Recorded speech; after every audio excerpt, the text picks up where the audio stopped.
우리 봉독하신 말씀은 이스라엘 백성들이 출애굽하여서 이제 대망의 땅, 약속의 땅, 가나안 땅을 정복해 들어가는 참으로 감회가 깊은 정복의 역사를 소개하고 있습니다. 먼저는 여리고성을 정복했죠. 정말 여리고성은 난공불락의 성이었었습니다. 지형적으로도 가파른 바위산이죠. 35도 경사였다고 합니다. 지금도 가서 보게 되면 그것이 높은 지대 위에 있는 고대 도시의 흔적을 찾아볼 수가 있습니다. 그때 당시의 성벽은 기록에 의하면 두 겹으로 되어 있는데 외벽으로 있는 그 벽은 두께가 1.8m고 그 안에 있는 또 내벽 두께는 4m, 5m로 정말로 이거는 부실 수 없는, 그리고 높이는 9m까지 높은 성벽이었다라는 거예요.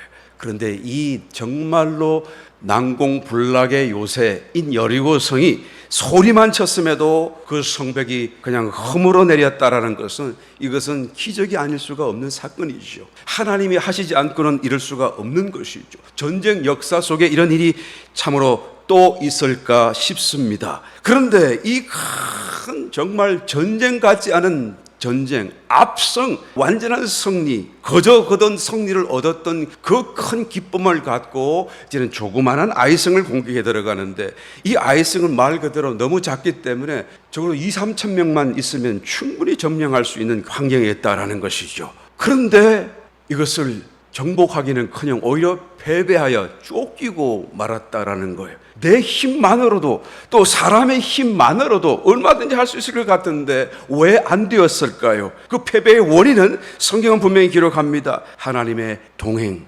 하나님의 임재를 잃어버렸다라는 것이죠. 좀 전에는 그렇게 놀라운 승리를 얻었는데 이제는 정말로 내 힘으로도 할 수 있을 것 같은 일조차도 할 수 없는 극명한 대비를 이루고 있는 것을 우리는 주목해야 되는 것이죠. 이것은 우리의 시선이 문제 해결과 어떤 결과에만 두지 말고 그 모든 시작인 하나님과 동행하고 있음을, 하나님이 우리 가운데 임재하고 계신가 아닌가를 우리가 보도록 하시는, 또 가르쳐 주시는, 일깨워 주시는 하나의 참으로 놀라운 사건이 아닐 수가 없는 것이죠. 이 말씀은요, 하나님 없이는 우리는 할 수 있는 일도 할 수가 없다라는 것이고, 또 하나님의 임재가 없이는 우리는 아무것도 할 수 없다라는 것을 우리에게 일깨워주는 사건인 것이죠. 뭐 할 때요? 하나님의 약속을 정복해 들어가고 하나님 말씀대로 축복을 얻는 영적 싸움 과정 속에서요. 오늘 저와 여러분들은 왜 하나님의 임재를 잃어버렸습니까? 무엇이 하나님의 동행하심을 방해하고 있었습니까? 다시 한번 깨달아보고 우리가 다시 한번 잃어버렸던 하나님의 임재를 되찾고 우리의 삶 속에 이 놀라운 약속을, 축복을 반드시 소유할 수 있는 저와 여러분 다 되시기를 예수님 이름으로 축원합니다. 첫 번째로 하나님께 바쳐진 것을 취하려 해서는 안 된다라는 이 사실을 우리는 분명히 기억해야 되는 것이죠. 봉독했던 말씀 바로 앞에 나오는 1절 말씀에 그런 말씀이 있습니다. 이스라엘 자손들이 바친 물건을 인하여 범죄하였으니 이는 유다 지파 세라의 정손 삽디의 손자 갈미의 아들 아간이 바친 물건을 취하였음이라. 여호와께서 이스라엘 자손들에게 진노하시니라. 여러분, 여리고성은 하나님께 바쳐진 성읍이었었어요.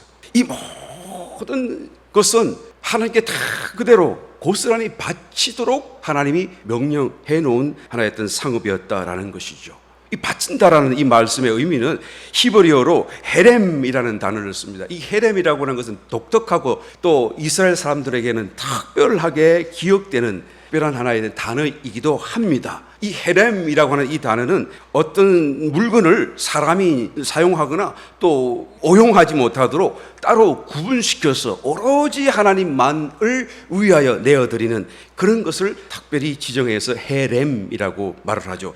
이 단어가 바로 여기서 바친다라는 단어에서 나온 단어고 그 단어예요. 그러니까 하나님께 바치는 것은 크게 두 가지 의미가 있잖아요. 한 가지는 적극적인 의미 속에서 봉헌하는 것, 그죠? 서원하여 하나님께 예물로 향기 나는 제물이 되겠죠. 그렇게 적극적인 의미가 있고, 또 하나는 파멸하여 또 저주하여 진멸하는 의미로 하나님께 바치는 것도 있다라는 거예요. 이 두 가지의 의미로서 헤렘이 존재하는 것입니다. 특별히 이 소극적인 의미 속에서 없애기 위해서 바쳐지는 것, 이것은 적극적인 의미에서 바쳐지는 봉헌하는 예물과는 달리 철저하게 파멸을 시켜야 되는 거예요. 이것은 죽임을 당하기로 결정된 것들이죠. 주로 어떤 것입니까? 우상 숭배자나 그들이 사는 성읍이거나 신성 모독자나 또한 그들이 사는 어떤 거주지 재산 이런 모든 것을 다 말하는 것들이죠. 이처럼 아주 받쳐진 것은 그것이 사람이든지 짐승이든지 토지이든지 상관없이 결코 물을 수가 없고 물러서도 안 되고 질수할 수도 없다라는 거예요. 오직 하나님의 공의, 심판하시는 하나님의 공의를 따라서 반드시 그대로 법대로 시행되고 집행되어야만 한다라는 것이죠. 보통 이런 경우에는 사람과 또 생축은 죽여서 없애버리고 토지는 그대로 버려두어서 황무지가 되게 만드는 거예요. 가나안 7족속을 하나님이 명령하셨죠. 다 바쳐라. 여리고성도 마찬가지고 그 안에 있는 모든 물건들, 사람들, 남녀노유 가리지 말고 다 죽였었어야 되고 죽였었어요도 불태우고 칼로. 그리고 정복된 가나안 성읍들 이 모든 것이 다 헤렘이었던 것이죠. 사사기 21장 9절에 보게 되면 미스바의 그 민족적인 문제로 인하여서 모이라 라고 했는데 다 모였는데 한 부류의 사람들이 모이질 않았어요.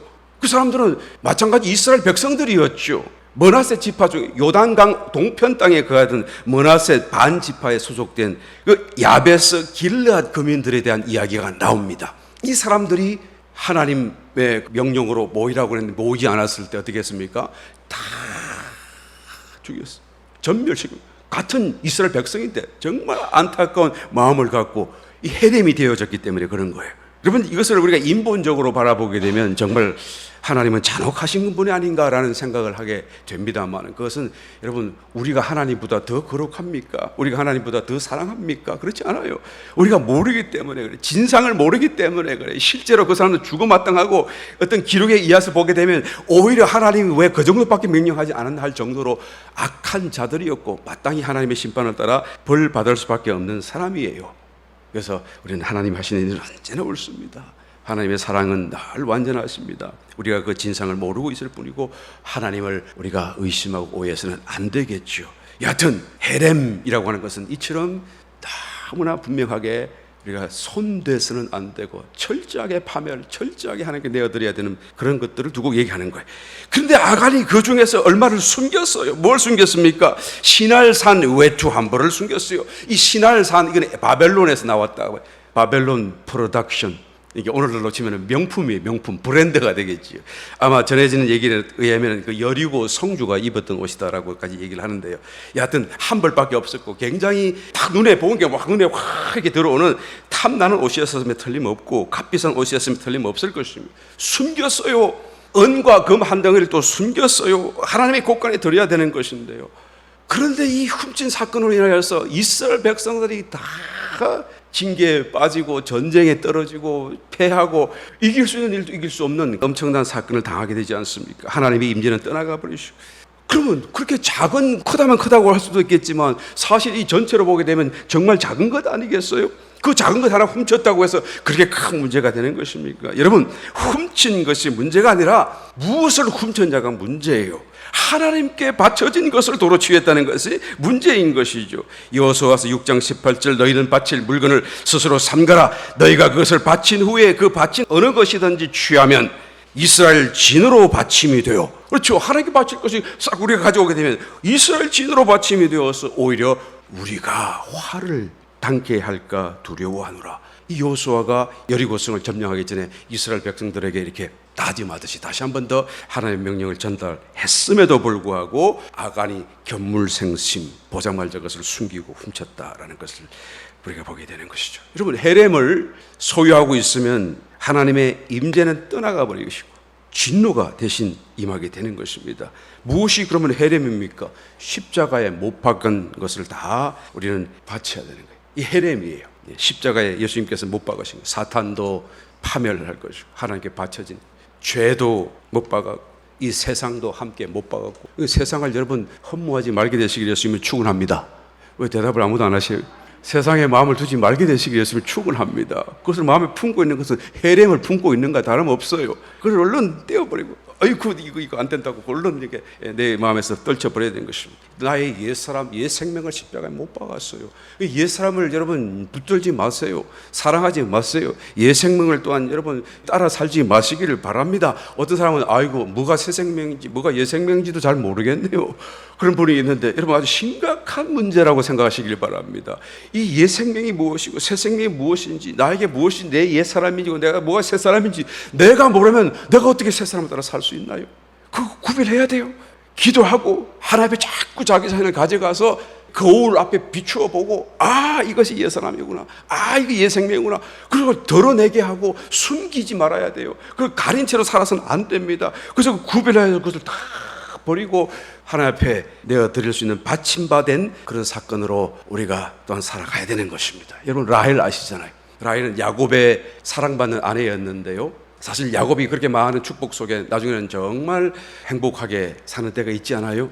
그런데 그 라헬이 그 행복을, 그 축복을 누리려면 더 많이 누렸었을 사람이고 또 마땅한 위치에 있었던 사람 아니겠습니까? 그 남편의 사랑을 받던 아내였기 때문에요. 그런데 삼촌 라반의 집에를 빠져나올 때 자기 아버지죠, 라헬의 아버지죠, 아버지의 그 드라빔을 훔쳐가지고 자기의 약대 안장 밑에 숨겨뒀다가 그래서 허겁지겁 달려와서 드라빔을 누가 가져갔느냐 막 자꾸 따지는 그 아버지 앞에서 잘 모면하고 그 위기를 모면하고 그것을 숨기는데 성공하잖아요. 여러분 드라빔이 뭔지 아시잖아요? 이거 우상, 가족 우상이에요. 큰 것도 있지만 물론 작은 게 더 많아요. 그래서 이 작은 가족 우상, 가족을 축복해주고 지켜주고 뭐 이런 그 우상을 훔쳐오면은 그러면은 자기들도 이렇게 잘 살게 되고 또 여기서 상속하는 인장 도장 같이도 옛날에는 사용했다고 한답니다. 여하튼 여러 가지 의미 속에서 이 라헬이 이것을 가져오게 되면 정말로 우리가 행복하고 축복할 것이다 라고 생각하였고 그것을 숨기고 성공했어요. 그런데 여러분 성공했지만 자기가 바랐던 그런 축복을 누려보았습니까? 오히려 일찍 죽었어요. 나는 일찍 죽은 그 동기 이유가 이 드라빔 때문이라고 저는 개인적으로 생각합니다. 성경은 말씀하지 않지만 저는 그렇게 믿어요. 드라빔을 왜 갖고 나와? 왜 숨겨? 차라리 들켜가지고 야단을 맞더라도 그 드러내고 던져버렸으면 차라리 나았을 텐데 하나님을 믿는 그 신앙 안에서 이 우상을 갖고 들어와서 그것을 숨기며 살아가는 거예요. 여러분 이것을 다 떨쳐버리고 없애야 되는 것이죠. 여러분 11조도 헤렘입니다. 여러분 그거 아셨어요? 우리가 모든 헌물은 다 하나님께 기쁨과 감사를 올려드리는 것이긴 하지만 그러나 이 11조는 여러분 기쁨이 없어도 감사가 없어도 드려야 되는 거예요. 왜 그래요? 이거 우리 것이 아니기 때문에 그래요. 헤렘이기 때문에 그런 것입니다. 우리가 우리의 소득 중에 10분의 1을 떼어다가 하나님께 내어드리는 것이 아니라 본래부터 하나님의 것이었었어요. 헤렘인 것이죠. 당연히 드려야 되는 것이고 그것을 가지고 있으면 하나님이 우리를 축복할 수가 없는 상황이 벌어지게 되는 것입니다. 그런데 사실은 당연히 드려야 될 것임에도 불구하고 우리의 믿음이 연약한 관계로 하나님이 이 11조만큼은 특별히 말씀을 주시기를 너희가 이 11조로 하나님이 곳간에 내어 주어서 이것이 풍성하게 만들어라. 그리고 나를 시험해보라. 내가 하늘문을 열고 너희에게 쌓을 곳이 없도록 붙지 아니하나 나를 시험하라. 여러분 하나님이 절대로 나를 시험하라 말씀하지 않아요. 하나님을 시험해서도 안 되죠.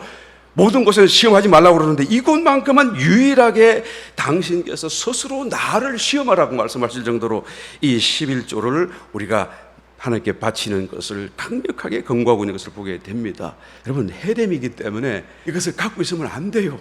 하나님 빨리 내어드려야 되는 것입니다. 이게 참 이런 말을 하게 되면 마음이 좀 안타깝긴 한데 여러 가지 사정 속에 참 이게 내기 어려운 분들 있잖아요. 이해합니다만은 그러나 아픔 가운데서도 하나님 말씀을 순종하게 되면 하나님이 축복하시게 될 줄 믿습니다. 그래서 이 하나님께서 11조를 하늘을 여시고 내는 사람에게 축복하신다는 약속을 하시는 걸 보게 됩니다. 몽골 선교사님의 그 간증 중에 이런 간증이 있습니다. 한 번은 예배를 보는데 어느 한 성도가 손을 들고 목사님 질문이 있습니다. 뭐예요? 하나님께 드리는 11조는 그러면 꼭 돈으로만 해야 되는 것입니까? 아닙니다. 하나님이 주신다고 생각하는 것은 모든 것은 다 그 받은 것의 10분의 1만 드리시면 됩니다. 그랬더니 그 성도가 너무 기뻐하더라는 헌금 시간이 되었어요. 그런데 그 사람이 뭔가를 가져오는데 이만한 큰 자루를 들고 와요. 그래서 헌금 이 함에 넣을 수 없으니까 옆에다 딱 갖다 놨는데 나중에 목사님이 이제 축복하려고 그것을 위해서 한번 열어보죠. 열어보니까 냄새가 확 올라오는데 보니까 소똥이에요. 근데 여러분, 사실 그 몽골 지방에서 이 소똥이 굉장히 귀한 것이에요.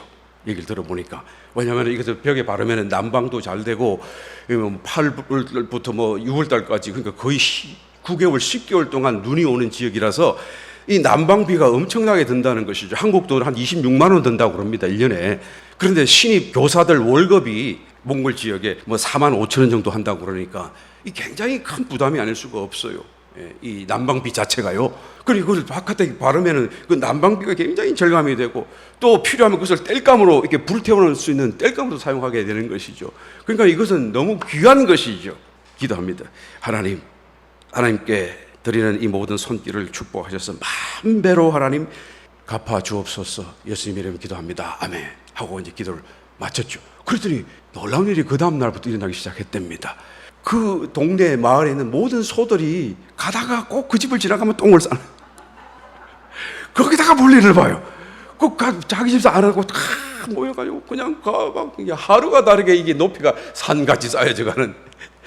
그래서 그냥 그걸로 잘 바르고 쓰고 태워서 땔감으로 쓰고, 그리고는 또 이웃에게 나눠주고, 그리고 또 남는 게 있으면 그것도 팔아가지고 생활비 보태 쓰는데 얼마나 풍성해졌는지 그런 간증을 하는 것을 들어본 적이 있습니다. 여러분, 하나님께서 우리를 도우시고 우리를 축복하시고 우리 가운데 함께 하신다는 것이 하나님 말씀대로 살아갈 때 그와 같은 역사가 일어나게 될 줄 믿습니다. 혹시 내 손에 또 내 마음에 헤렘이 있는가? 여러분 한번 살펴보시기를 바랍니다. 하나님의 임재를 회복하는 첫 번째 조건이 바로 이 헤렘을 하나님께 바치는 거예요. 내가 취해서는 안 되는 거예요. 두 번째로 탐심을 버려야 되는 것입니다. 여호수아서 7장 21절, 내가 노력한 물건 중에 시날산의 아름다운 외투 한 벌과 은 200세겔과 50세겔 중에 검덩이 하나를 보고 탐내어 취하였나이다. 보소서, 이제 그 물건들을 내 장막 가운데 땅속에 감추었는데 은은 그 밑에 있나이다 라고 아간이 고백을 하죠. 여러분, 탐냈다는 거예요. 이 탐심을 버려야 우리가 하나님의 임재 안으로 들어가고 하나님 우리와 동행하시게 된다라는 것을 또한 말씀하는 거예요. 탐심은 우상 숭배이기 때문에 그렇습니다. 우리 탐심을 두고 그럴 수도 있겠지, 조금 욕심이 지나친 것뿐 아니겠어, 좋은 것은 결코 아니겠지만 그래도 괜찮아, 이런 식으로 우리는 생각하는 경향이 있지 않아요? 아니에요. 탐심은 정말 나쁜 것입니다. 반드시 우리가 점검하고 우리가 처리하고 떼어내야 될 것들이에요. 왜요? 우상 숭배가 되기 때문에 그런 것이죠. 왜 성경은 탐하는 마음을 우상 숭배라고 말을 합니까? 여러분, 우리가 우상 숭배라고 말을 하면 흔히 그냥 어떤 하나님 외에 다른 신을 섬기는 것이라고 생각하지 않습니까? 그런데 다른 신은 본래가 없어요. 하나님 외에는 신이 없어요. 귀신은 있을지라도 신은 없습니다. 그러니까 우상은 사람들이 만든 것이죠. 없는 것을 자기의 마음속에 만들어서 그려서 만든 거예요. 본래부터 존재하는 것이 아닙니다. 사람이 필요를 하지만 내 힘으로 얻을 수 없으니까 어떤 초자연적인 능력으로 또한 기적적인 사건을 통해서, 그래서 나에게 그것이 주어질 수 있도록 마음속에 어떤 존재를 각색해서 만들어내고 그것을 이제는 신으로 이제 숭배하는 이 사건들이 다 우상이고 우상 숭배예요. 그러니까 우상 숭배는 본래 없던 것을 사람이 만든 것이고, 어디서 만들었다고요? 내 마음 속에, 생각 속에. 그러니까 탐심에 의해서 없으면 없는 대로 살고 하나님을 의지하며 또 하나님이 필요하면 주시겠지 자족하며 살아야 하는데 그렇지 못하고 나는 꼭 이것을 가져야겠다라는 탐심을 따라 이제는 하나님 외에 다른 신을 만들어 세운 것이 바로 우상인 것입니다. 그래서 그 우상 앞에 자기가 필요한 것은 반드시 받아야 하겠으니까 어떻게 합니까? 막 제물을 바치고 얼르고 달래고 그리고는 막 숭배를 하는 거예요. 우리나라의 심청전 같은 경우에도 그렇잖아요. 그렇게 참 고운 딸을 그 깊은 인당수에 공양미 300석에 팔아가지고 죽이는, 자기가 뛰어들지 왜 선한 딸을 그렇게 내보내는지 모르겠네요. 그렇게 일들이 다 이와 같이 우상인 것을 우리가 보게 되는 거예요. 여러분, 기독교는 종교가 아닙니다. 우상으로 만든 것이 아니죠. 하나님이 본래부터 계셨고요. 우리는 그 하나님 하시는 말씀을 듣고 순종하며 살아가는 거예요. 그랬더니 하나님이 우리를 기뻐하셔서 우리에게 축복하셔서 우리가 살고 우리가 이게 또한 복락을 누리게 된다라는 것이죠. 이것이 우리의 믿음이고 이게 또 사실이고 종교가 아닌 것입니다. 우상이 아닌 것이죠. 그러므로 탐심을 성경에서는 우상 숭배라고 정의하는 것입니다. 너무 정확하고 핵심적인 지적이 아닐 수가 없는 것이죠. 사탄이 예수님을 광야 가운데 시험할 때에 내게 절하면 세상의 모든 권세, 영광 다 주겠다라고 하지 않았었습니까? 그럴 때 예수님이 뭐라고 대답하십니까? 주 너의 하나님께 경배하고 다만 그를 섬기라. 이 말씀 속에 나는 하나님만 섬긴다, 모든 자가 다 하나님만 섬겨야 할 것이다 라고 말씀하시는 거 아니겠어요? 그런데 하나님을 섬기는 그 일과 탐심, 만약에 이 사단이 주님의 마음속에 있을 것 같으로 생각하며 자극했던 그 탐심을 따라 산다고 한다면, 그 탐심을 따라 사는 모든 것이 하나님을 섬기는 것 같이 또 다른 어떤 우상을 섬기는 일이 된다. 그러니까 우상을 섬기는 것, 탐심을 따라 산다는 것이 바로 하나님을 섬기는 그 일과 대척점에 있어서 이것은 엄청난 큰 하나의 불신앙적인 사건이 된다라는 것을 말씀해 주는 것입니다. 그러므로 에베소서 5장 5절에 사도 바울도 탐하는 자는 우상 숭배자다라고 말씀하시면서 그리스도와 하나님 나라에서 기업을 얻지 못할 것이다 라고까지 말씀하는 거예요.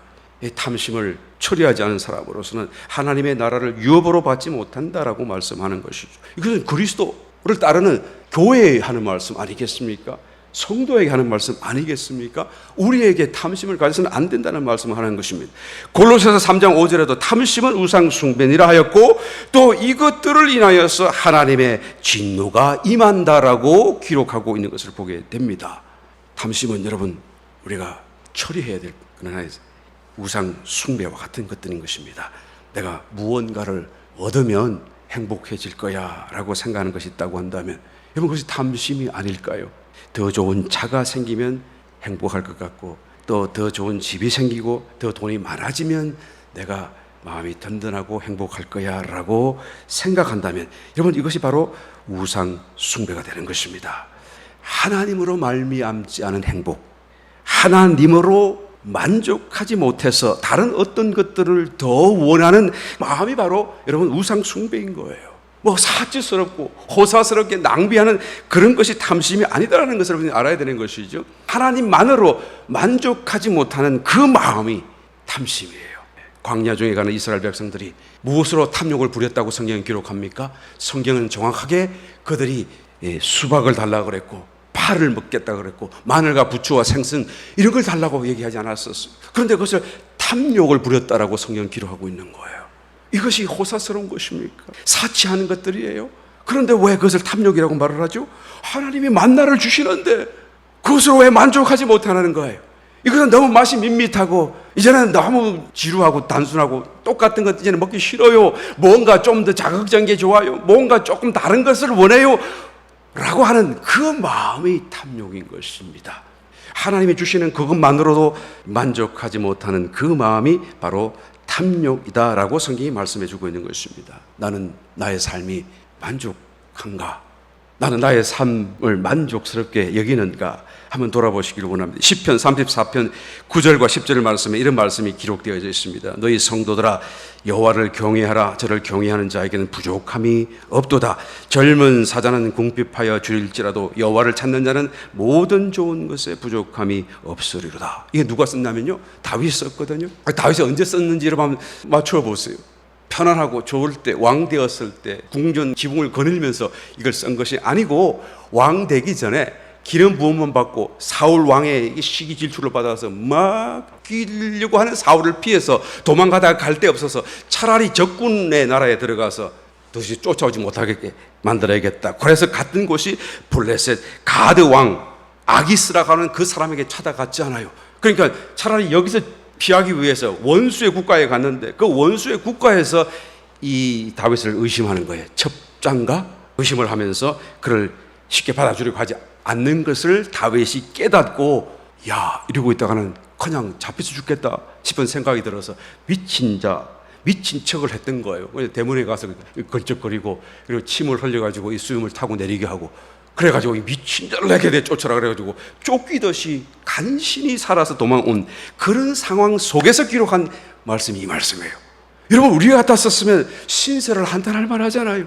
나는 잘못한 것이 없는데, 나는 다 잘했는데, 나는 하나님을 더 섬겼는데 하나님이 왜 나를 기름 부으셔가지고 이렇게 미움을 받게 하고, 왜 이렇게 하시고, 왜 낙심하고 우울해하고 비관하고 할 만하지 않겠어요? 그런데 다윗은 뭐라고 그럽니까? 오히려 부족함이 없다라고 말을 하고 있어요. 왜 부족함이 없다고 말을 합니까? 여호와를 찾는 자에게. 다시 말하면 내가 지금 여호와를 찾고 있다 그 말이에요. 상황은 정말로 비관적이지만, 정말로 암울하고 어둡지만 내 마음은 여호와를 찾기 때문에 나는 늘 풍성하고 부족함이 없다라고 나는 느끼고 있다라는 말을 하고 있는 것입니다. 할렐루야. 탐심의 문제, 하나님만으로 만족하지 못하는 그 문제가 해결되지 않고 있어서는 이와 같은 고백을 드릴 수가 없을 것입니다. 많은, 그러나 탐심을 버리고 정말 하나님을 찾는 그 마음을 따라 사는 사람은 여러분 어떤 경우에 있어서도 다윗 같은 이 놀라운 체험과 함께 고백을 할 수 있게 될 줄 믿습니다. 탐심을 버리시고 우리가 더 하나님의 임재를 회복할 수 있는 저와 여러분 되시기를 예수님 이름으로 축원합니다. 세 번째, 마지막으로 회개해야 되는 것입니다. 여호수아서 7장 14절 15절 말씀, 아침에 너희는 너희 지파대로 가까이 나오라. 여호와께 뽑히는 지파는 그 족속대로 가까이 나올 것이요, 여호와께 뽑히는 족속은 그 가족대로, 또 그 가족은 각 남자대로, 또는 바친 물건을 가진 자로 뽑힌 자를 불사르되 그와 그 모든 소유를 그리하라. 이는 여호와의 언약을 어기고 이스라엘 가운데서 망령된 일을 행하였음이라 하셨다 하라. 그러니까 하나님께서 여호수아를 통해서 이 사건의 진범, 또 원인, 그것을 밝혀주시기 위해서 하나하나 얘기를 하셔요. 왜 이것을 이렇게 하나님께서 하나하나 하실까요? 그냥 아간이다 라고 말씀하고 아간을 잡아서 처형하라 라고 하시면 될 거를 가지고 왜 각 지파를 나오게 해서, 그리고는 하나님 말씀하면 그 지파를 선택하고, 그 선택된 지파에서 또 또 족속이 나오게 하고, 왜 족속이 또 나오면 또 가족도 나오고, 왜 그랬을까요? 하나님이 기다리시는 거예요. 아간이 빨리 회개하기를, 기회를 주시기를 원하시는 것이죠. 하나님이 말씀하셨고 기다리고 계심에도 불구하고 이 아간이 얼마나 강박한지 회개하지를 않는 것입니다. 그 뒤에 말씀 16절 18절까지 말씀을 가서 보게 되면 정말로 각 지파대로 불렀어요. 12지파가 다 지나가면서 하나님이 유다 지파다, 그러면 유다 지파 딱 세우고, 유다 지파에서 또 각 족속대로 나오라고 하니까 다 족속이 나오는데, 그래서 세라 족속이다, 세라 족속 잡았어요. 세라 족속에서 나오는 각 그 남자들을 다 나오게 하는 삽디다, 삽디를 탁, 삽디의 가족인 것을 알았죠. 그러면 이제는 고백할 만하잖아요. 그런데 그 삽디 가족 중에서도 남자들 다 나오라. 그래서 마지막으로 아간이 나와가지고 들켰던 것이죠. 그래서 아간이 거기서 고백을 합니다. 그런데 이 아간의 회개는 진정한 의미 속에서 회개가 아니죠. 마지못해서 자백한 것뿐인 것입니다. 이제는 지적당했으니까요. 자기인 것을 알게 되었었으니까요. 그런데 정말 놀라운 것은 어떻게 이 마지막 순간까지 태연하게 모른 척하고 기다릴 수 있었을까? 하나님이 보고 계시고 또 온 회중들이 다 함께 보고 있는 그 자리에서 만약 조금이라도 일찍 자백했을 때, 또 조금이라도 일찍 회개했다라고 한다면 하나님이 긍휼히 여기지 않으셨을까? 이러면 생각해 보게 되는 것입니다. 여러분, 이 아간이 이 강팍함을 보면서 누군가가 생각이 나죠? 왜 이렇게 회개를 못하나? 누군가가 생각이 나야 마땅할 것입니다. 왜 이렇게 알면서도 회개가 안 되나? 여러분, 이 아간의 이 마지막을 성경을 찾아보게 되면 정말 무시무시합니다. 아간은 물론이거니와 그에 속한 모든 가족, 아들, 딸, 그 다음에 자기가 훔쳤던 신할산 외투, 언금, 그 다음에 자기에게 속했던 소, 양, 뭐 나귀, 생축들 다, 그리고 자기가 살던 그 장막까지 다 끌어다가 어떻게 합니까? 아굴 골짜기에 던지고 사람들이 돌을 던져서 돌무기 쌓아서, 왜 자기 잘못 때문에 아들이 죽어야 돼요? 왜 자기 잘못 때문에 죄 없는 생축들이 함께 죽어야 돼요? 하여튼 우리가 이해할 수 없는 일이겠지만 이것도 마찬가지 헤렘이 되어져서 다 죽게 된 것을 성경이 말씀해 주고 있는 것입니다. 여러분, 회개해야 될 사람은 회개하지 않을 때 이와 같은 정말 참담한 마지막을 성경은 분명히 기록해 주고 있습니다. 시편 32편에 보게 되면 다윗의 참회시가 나타납니다. 성경에서 다윗이 한 4-5편의 참회시를 기록했는데요. 특별히 이 32편 참회의 시는 이스라엘 백성들이 대속죄일 때 거기서 낭독을 해요. 대속죄일이 여러분 무엇인지 아시잖아요? 이스라엘 모든 백성들의 죄를 하나님 앞에 고백하고 피를 또 뿌리고 죄사함을 받는, 그래서 정말 우리는 죄인입니다 라고 고백하는 그 자리 때 그 고백을 위하여 시편 32편 다윗이 고백했던 이 참회 시를 낭독하게 된다라는 거예요. 이 내용은 다윗이 밧세바 사건 그 이후로 그냥 정말 고통을 당했고 그 과정을 다 지나고 용서를 받게 되잖아요.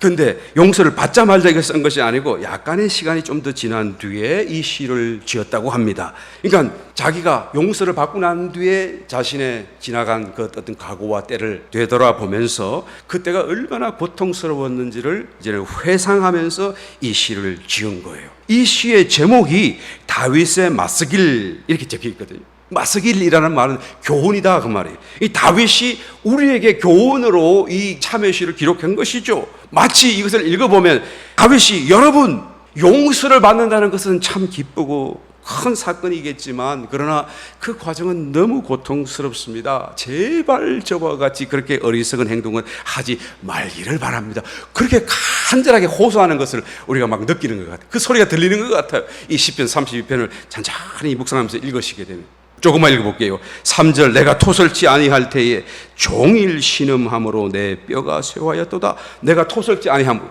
회개하지 않았다 그 말이에요. 말하지 않았단 말이지. 숨기고 그냥 가지고 있었다 그 말이에요. 그랬더니 신음 끙끙끙끙하고 내 뼈가 자꾸 쇠하였다. 주의 손이 주야로 나를 누르시오니. 그렇죠? 자기를 숨길 죄로 하나님은 아시잖아요. 양심이 자꾸 그 마음을 누르는 거예요. 내 진액이 화하여 여름 가물의 마름같이 되었나이다. 내가 이르기를 내 허물을 여호와께 자백하리라 하고 이제는 용기를 내어서 내 죄를 하나님 앞에 아뢰었더니 내 죄악을 숨기지 아니하였더니 곧 주께서 내 죄의 악을 사하셨나이다. 셀라. 기쁨으로 고백하는 것을 보게 되는 것이죠. 그러면서 그 뒤에 9절에서 이렇게 말합니다. 너희는 무지한 말이나 노새같이 되지 말지어다. 그들은 자갈과 굴레로 단속하지 아니하면 너에게 가까이 오지 아니하리로다 라고 말하는 거예요. 여러분 회개해야 하는 진정한 이유가 무엇입니까? 벌 받지 않기 위해서 그런 겁니까? 징계를 피하기 위해서요? 단지 너무 고통스럽기 때문에 그런 것입니까? 물론이겠습니다만 그러나 더 근원적인 이유는 하나님의 임재를 회복하기 위한 거예요. 하나님의 동행하심을 우리가 되찾기 위해서 그런 것이죠. 만일 우리가 우리 죄를 자백하면 저는 미쁘시고 의로워서 우리 죄를 사하시면 모든 불의에서 우리를 깨끗게 하실 것이요. 그러니까 적시로 깨끗게 해버리는 거예요. 그리고 하나님이 우리와 함께 하신다라고 성경이 말씀하고 있는 것입니다. 여러분 감추어진 죄가 있다고 한다면 회개하게 되시기를, 용기를 내서 회개하게 되시기를 예수님 이름으로 축원합니다. 예, 우리 요단의 지체들이 워낙 다 거룩하신 분들이라 뭐 큰 숨겨놓은 죄가 있겠습니까만은 가만히 생각해 볼 때 아마 하나님을 열심히 찾지 않는 것이 혹시 우리에게 있지 않을까 그런 생각은 가끔씩 하게 됩니다. 하나님을 찾되 열심으로 찾고 열심으로 섬기고 뭐 이런 거에 대해서 조금 우리가 회개해야 되지 않을까 하는 그런 생각을 해봅니다. 하나님의 임재를 느끼지도 못하면서 그냥 하루를 편안하게 살고 자기 하고 싶은 거 하고 살고 그리고는 잠자기 전에 잠깐이라도 기도하면서 하나님이 나와 함께 하지 않았다는 것을 깨닫기라도 하면 좋을 텐데 그냥 생각 없이 잠들어 버리고 뭐 이런 모습이 있다고 한다면 우리가 회개해야 되지 않겠습니까? 더더군다나 곧 있을 우리의 그리스도의 심판대를 생각하면서 우리는 정말 회개하는 일에서 철저해야 될 것입니다. 그날에는 정말 다 드러나잖아요. 회개하지 않은 모든 게 다 드러나잖아요. 그러니까 우리가 했던 말도 드러나게 될 거예요. 우리가 말로 했던 잘못들 다 회개해야 되는 것입니다. 우리가 회개하고 나면 다 씻어지듯이 사라지니까 말이에요. 얼마나 감사한 일입니까? 우리의 생각으로 지었던 모든 죄도 다 회개하게 되시기를 예수님을 축원합니다. 그리스도 심판대 가기 전에 내가 생각나는 것들 범위 내에서는 다 회개해야 돼요. 다 씻어야 돼요. 깨끗하게 만들어야 돼요. 그게 지혜자고 그게 축복자인 것입니다. 저는 분명히 말씀드렸어요. 할렐루야.